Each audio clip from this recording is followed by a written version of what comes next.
Party bonds are important. Take the following scenario, and stop me if you've heard this one. A group of strangers meet in a tavern. They exchange some awkward small talk, and then a mysterious old man drops a quest in their lap. Suddenly, they're risking life and limb together, even though they literally just learned each other's names. Now, sure, sometimes this works. You can start as strangers and let bonds form naturally over time. That's totally valid.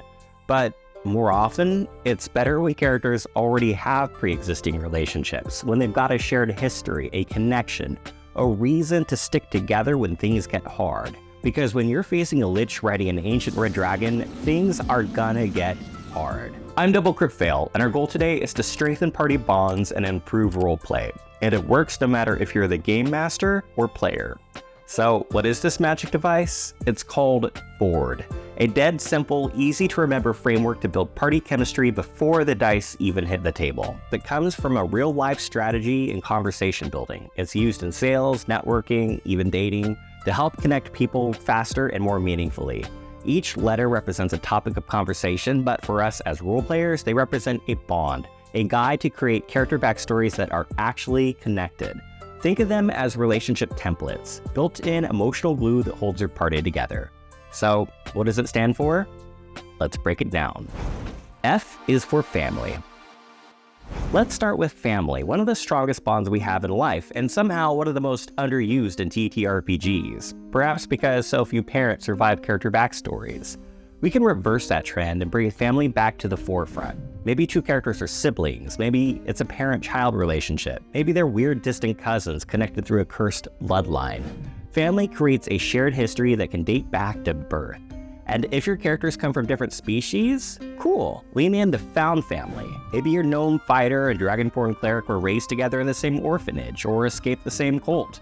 Or maybe they just see each other as family because no one else ever has. See, you can have your cake and tragic backstory too.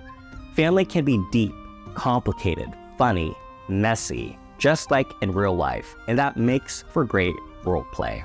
O, occupation. Occupation is probably the most common connection at the table because everyone at the party is an adventurer, right? But let's take that a step deeper.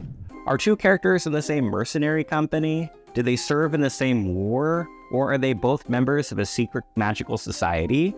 Perhaps they run street cons together in the local thieves guild. Whatever that job is, that connection means they have the same boss, same tasks, and same goals. This creates a natural party cohesion and sometimes a tension. What if, say, one player is loyal to this patron while the other wants to escape them? That could be interesting. Side note, one of my favorite campaigns ever had the whole party working at the same job. It was for a newspaper in the Magitech world of Eberron. Their boss would send them on story leads, which, spoilers, usually led to them saving the day. It was fun, simple, and allowed each party member to have a specialized role that contributed in a meaningful way. R, recreation. What do your characters do for fun? Because after all, no one slays goblins 24/7, and once the adventuring day ends and characters want a little rest, they need some way to unwind. And that interest, when shared between characters, can be a foundation of a bond. Maybe it's gambling and carousing. Maybe they're rivals at the same dart league. Heck, maybe they both love collecting rocks. In real life, hobbies bring people together, be it playing sports or rolling dice, and the same works in fantasy. Shared recreation leads to shared memories, inside jokes, petty rivalries, and bonding moments when the stakes are not life and death. Because everyone needs a little downtime, right? D, dreams. This is a big one. Dreams are deep. They're powerful. They are what our characters want more than anything else in the world. Think of them as the character's ultimate goal. Each character at the table should have a dream that drives them, and when two characters share the same dream, I can't think of a stronger bond. Perhaps they're a cleric and paladin who've taken a sacred oath to the same righteous cause, or a rogue and bard who want to retire and open a tavern after one last big score. Or maybe two characters were wronged by the same evil and want vengeance. Hey, here's a thought. Maybe all the players were wronged by the same evil. That's your BBEG right there. Just remember, don't let your characters' dreams be dreams. Have them work toward making them a reality. We now know what each letter in Ford stands for, but how do we use it? Well, it's simple. At your next session 0 or even one-shot, go around in a circle and have each player at the table build a relationship with at least one other using one of the Ford categories. They can choose one that makes sense, or if you're chaotic like me, roll a d4 and let fate decide. Then use those relationships as a launchpad for deep and dynamic role-playing. And here's a bonus tip for GMs. Let your players know that once per session, if someone role-plays in a way that highlights a Ford connection, give them a point of inspiration. Yeah, that overlooked mechanic that hardly anyone uses, dust it off, make it work for you.